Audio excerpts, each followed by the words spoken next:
Pada video kali ini saya akan mengajarkan bagaimana cara kita menentukan zona entry melalui pola candle. Nah, pertama sebelum kita menentukan zona entry, kita mengidentifikasi tren market hari ini. Biasanya kita masuk ke time frame daily. Nah, kalau teman-teman perhatikan di time frame daily, itu secara garis besar itu masih dalam keadaan tren bullish. Kemudian terjadi penurunan, ini adalah bentuk masih kita kategorikan sebagai bentuk koreksi. Oke, jadi secara garis besar tren di daily itu masih bullish. Ini adalah candle hari ini.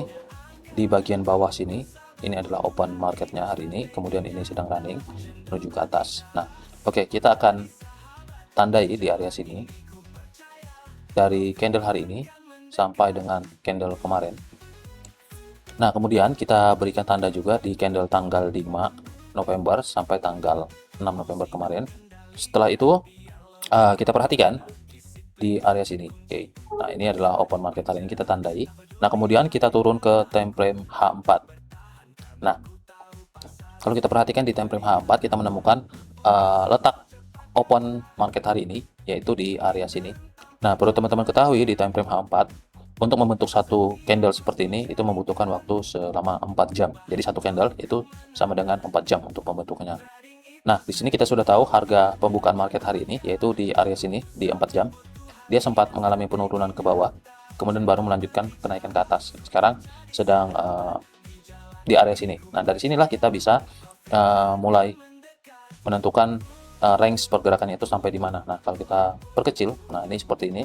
Kalau kita perkecil, kita bisa tandai harga tertinggi dan harga terendah. Di sini harga tertinggi di time frame H4 itu di area sini, ini harga tertingginya saat ini. Kemudian harga terendah itu berada di bagian sini. Oke, kemudian masih ada lagi harga tertinggi dan harga terendah di time frame H4. Nah, kita bisa ambil lagi di area sini. Nah, ini menjadi harga terendahnya. Kemudian harga tertinggi yaitu di area sini. Kita perhatikan kenapa ini menjadi area harga tertinggi. Ini sempat menjadi harga resisten sebelum akhirnya di break ke atas. Kemudian harga turun lagi ke bawah, ini masih tetap menjadi harga resisten kecuali harga ini naik ke atas. Nah, ini akan menjadi support. Nah, sekarang kenapa harga ini tertahan di sini? Karena dia harus melewati harga resisten di sini.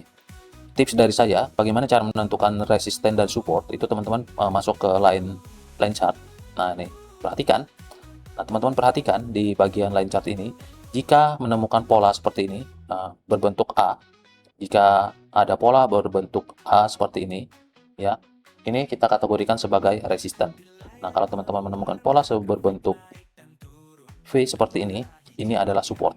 Jadi, jika polanya tajam ke atas, itu resisten. Jika polanya tajam ke bawah, itu kita sebutnya support. Setelah kita menandai zona-zona support dan resisten di H4, kalau harga ini bisa menembus di zona 3.900, nah maka dia akan mencari harga tertinggi selanjutnya, yaitu di area sini. Nah, kalau ternyata saat ini gold tidak bisa menembus zona ini dan berbalik arah, maka dia akan mencari harga selanjutnya di bawah, seperti itu, harga terendah selanjutnya. Nah, kemudian kita turun lagi ke time frame yang lebih kecil. Kita turun ke time frame yang lebih kecil di time frame H1. Nah, oke. Nah, di time frame H1 candlestick-nya semakin banyak karena di pembentukan satu candle di time frame H1 itu selama 1 jam. Jadi kalau misalnya market buka selama 24 jam, berarti selama satu hari itu ada kurang lebih 24 candle di time frame H1. Di sini kita lihat ada beberapa zona entry yang dapat kita pertimbangkan. Pertama, kita bisa ambil di area sini. Jika harga naik, kemudian di area paling atas. Kenapa di sini? Nah, jika teman-teman perhatikan, di sini ada area imbalance. Nah, berarti kita tarik garis di area sini. Ini batasnya. Oke. Nah, kita kasih tanda seperti ini. Nah, di sini adalah zona entry kita. Di 4003. Saya berikan tanda. Oke. Dengan harapan ketika harga ini menembus area resisten ini kemudian melanjutkan kenaikan ke atas, dia akan ketika sampai di area sini dia akan retest kembali ke bawah. Nah, disitulah kita mengambil kesempatan untuk entry, mengambil keuntungan. Kemudian jika harga ini bisa ditembus area sini, bisa ditembus, kita akan mencari zona entry selanjutnya itu di harga tertinggi, di resisten ini. Oke. Nah, ini dapatlah kita zona sell yang kedua. Kemudian harga tidak mampu menembus area resisten ini dan turun ke bawah, kita cari zonanya itu di zona buy itu di area bawah. Pertama di sini. Kenapa? Atau di sini nih. Ini ya. Kenapa harus di sini? Karena di sini adalah area support dari time frame H1. Kalau kita masuk ke line chart, nah di sini. Nah, ini area support kuat. Di sini ada 1, 2, kemudian ada resisten become support di sini. Ini ada ini tidak termasuk sih ya. Nah, di sini ini ada area resisten become support di sini. Nah, dengan harapan ketika harga menyentuh area sini dia akan retest kembali ke atas. Seperti itu. Jadi, kita menentukan zona buy kita di sini. Ini zona buy pertama. Jadi, kita mencari zona lagi dengan skenario bahwa harga sini bisa ditembus. Nah, kita lihat di sini saya menemukan ada pair value gap atau imbalance. Nah, di area imbalance ini kita dapat meletakkan zona entry lagi di area sini. Kenapa di area sini? Karena konsep dari imbalance atau pair value gap, harga akan kembali menutup celah atau area yang kosong seperti ini. Jadi harga akan kembali menutup area imbalance ini, kemudian baru berbalik ke atas kalau dia melanjutkan kenaikan ke bawah. Jadi kita menunggunya di area sini. Itu. Nah, ini menjadi zona buy kita. Ini zona buy. Kemudian selanjutnya yang terakhir zona buy kita ada di harga paling terendah di sini. Oke. Nah, di sini. Ini support harga terendah. Di sini teman-teman perhatikan, di sini ada support, di sini ada support. Di sini ada resisten become support. Dan sekarang sudah menjadi support ya. Nah, jadi kita ambil yang paling bawah saja. Bisa di sini juga bisa. Di sini bisa. Kenapa? Karena ini support juga, tapi masih ada sedikit resiko ketika harga bisa ditarik lagi ke bawah. Jadi kita ambil yang paling bawah saja.